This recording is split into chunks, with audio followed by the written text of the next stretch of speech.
Do you want to know how to stack on an inch to your chest?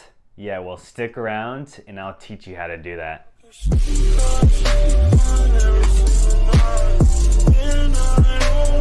What's up, guys? Brandon Franklin here, your SwoleOx online trainer, talking today about how to add an inch to your chest with knowing the 3 muscles that are going to be involved in your chest training. Awesome. So to start out with, we got to learn a little more about the chest, the specifics of it, and that's why I always draw out an anatomy chart before we start. So let's take a look at that. So what I drew out here is going to be the pec minor, which is going to be an attachment right where the shoulder area is, almost where the armpit is, and then it attaches onto the ribs right here. And then you have your pec major, which is split into 2 parts. So you have your upper chest clavicular fibers right here that attach on a little higher than the mid to lower pec fibers, and that's going to be in an angle. So anything where we're doing incline dumbbell, and I'll get more into that when we're talking about how to train every part of the chest. And then you have your mid and lower part of your pec minor. Awesome. So get into the function. So first we have flexion at the shoulder. That's going to be flexing. That's why you see people doing low to high cable flies, because that shoulder flexion right here uses the front delts, but also the chest helps with contracting that top portion. Even the side there is going to be helped with that flexion of the shoulder. And then more importantly, number 2 is going to be the adduction of your bicep to your sternum. So you're adducting the arm, bringing that closer to you, and just like as in a cable fly or a dumbbell press, you're bringing that elbow closer to the sternum. That's going to be another function of the chest. Awesome. So now that we know the 2 functions of the chest, now we dive into how to train this exact muscle and how to incorporate it into your workout. Awesome. So to start out with, we can start with the pec minor. This is going to be a tough muscle to hit directly. This gets engaged with just regular movements for the pec major, but if you really want to work on your pec minor strength, you can be doing a dip plus. So what I mean by doing a dip plus is making sure that you're tilting your upper body lower while you're on the dip bar, and then while you go ahead and go through a whole dip, I want you to imagine pushing your shoulders downwards, and you're activating a little muscle called the serratus anterior, which is going to be right here.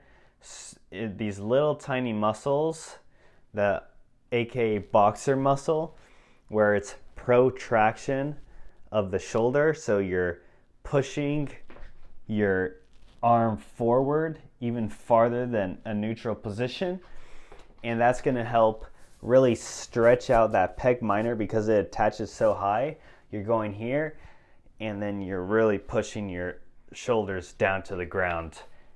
Onto the pec major, specifically the upper portion, we got to look at the anatomy and how it attaches.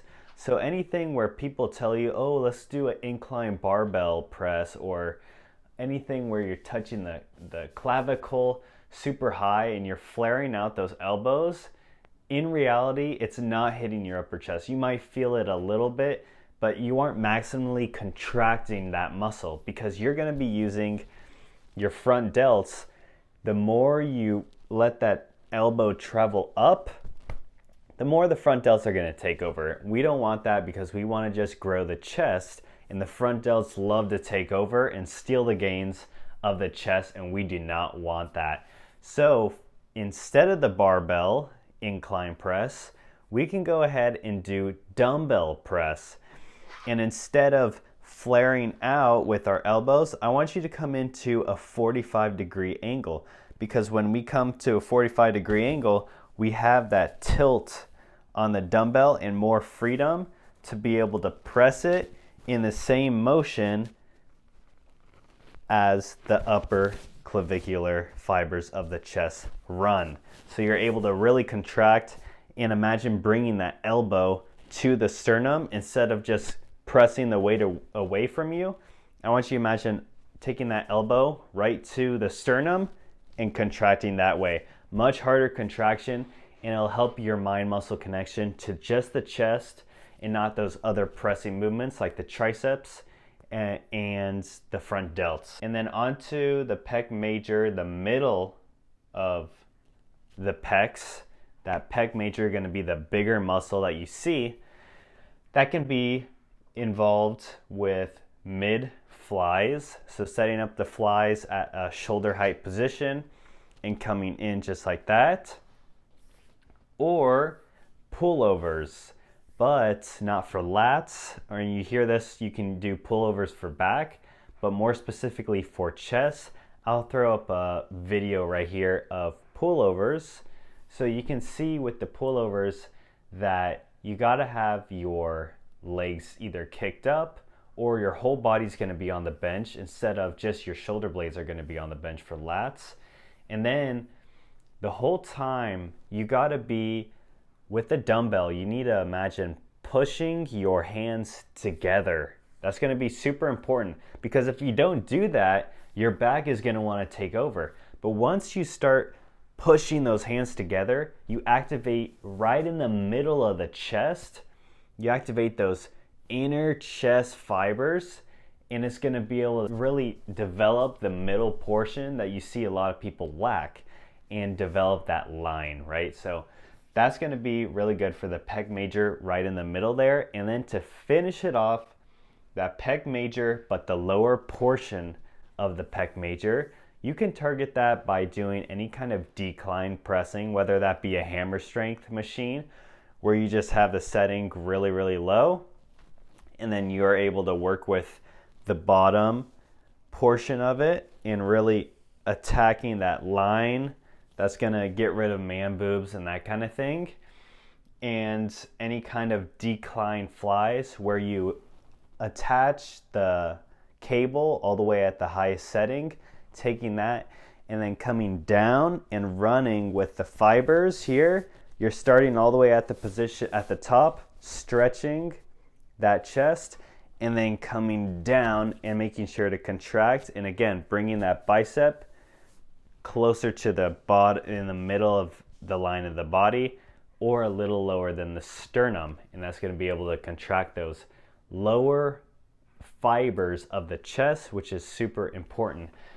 So with all these, I would suggest doubling your upper chest exercises. So doing 2 of those and doing 1 chest movement, or if you're going to do 2 lower and middle movements for chest, then double that just to get in more upper chest, because for bench pressing and other movements, the middle and lower always seem to be more developed, and you never see someone that has a big enough upper chest, but it's more likely that the lower chest is going to be not as big as the upper chest. So we want to balance that out, give that more aesthetic look,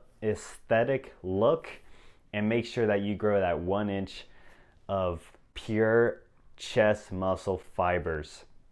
If you want all this into a workout customized towards you, I do provide online coaching, link in the description if you are interested in that. One-on-one customized programs for you guys.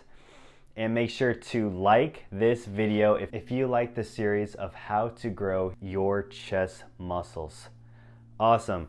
So comment below what you want to see, what muscle you want to see next. So make sure to subscribe, turn on post notifications so you're notified when another fitness video is on. See you in the next one.